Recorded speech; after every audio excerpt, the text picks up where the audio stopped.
Okay, well, let me know when you're ready for the pre-departure briefing, Karen. I'm ready. All right. Well, you heard most of the flight attendant briefing, so they will not call us during any sterile cockpit period unless they perceive a real emergency. It's your leg, so once we take the active runway for takeoff, I'll handle the radios for ATC and also the cabin announcements. Look like the airport NOTAMs all pertain to the west side of the field, so nothing really applies to us. Same thing for the en route NOTAMs, nothing really affects our route of flight. And the only bulletin I saw was down around Las Vegas, and we'll be well north of that. So, you have any questions or comments so far? No, that sounds good. Okay. Okay, well, traffic's pretty light on this side of the airport, and it's not too far to the departure runway. So it's going to be a relatively short taxi. But let's take our time, make sure we get everything done and done right. I haven't been to this airport for quite some time, and in fact, I don't think I've ever been on the east side of the airport here, so let's keep a close eye out on that. ATA says runway 35 for departure. So I'm anticipating from our location taxi to the west side of the ramp. That's taxiway Kilo, and we'll take a left turn, short taxi southbound, and we should come to Kilo 1. I anticipate our takeoff will be on 35 from Kilo 1.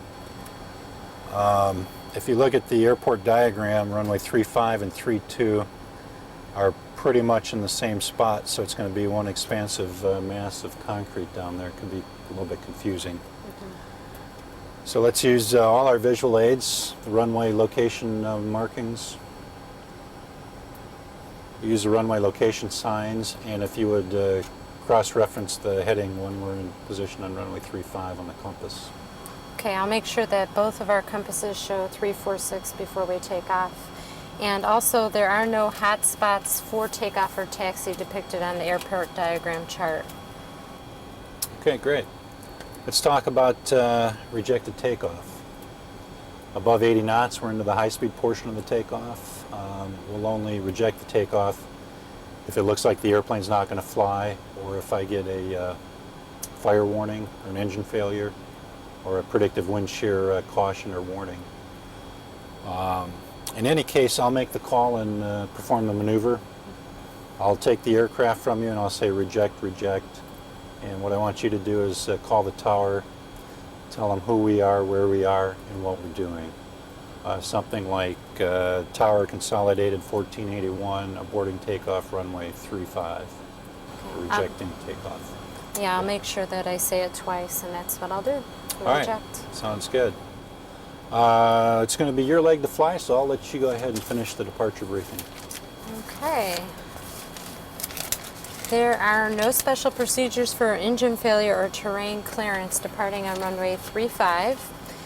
And it looks like the majority of the high terrain is to the east, and our route has us generally going to the north.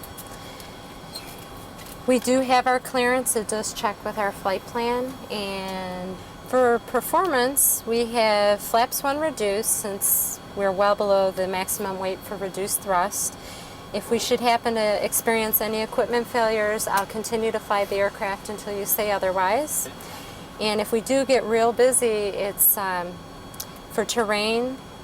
In the airport briefing page, it says to fly a heading of 330 and climb to 12,000 feet. So if we get wrapped up in anything for terrain, we should do that. The transition altitude is 18,000 feet, and we'll both be looking out for traffic watch. If I do get a TCAS resolution advisory, I'll go ahead and fly that, and then we can back that up with a call to ATC.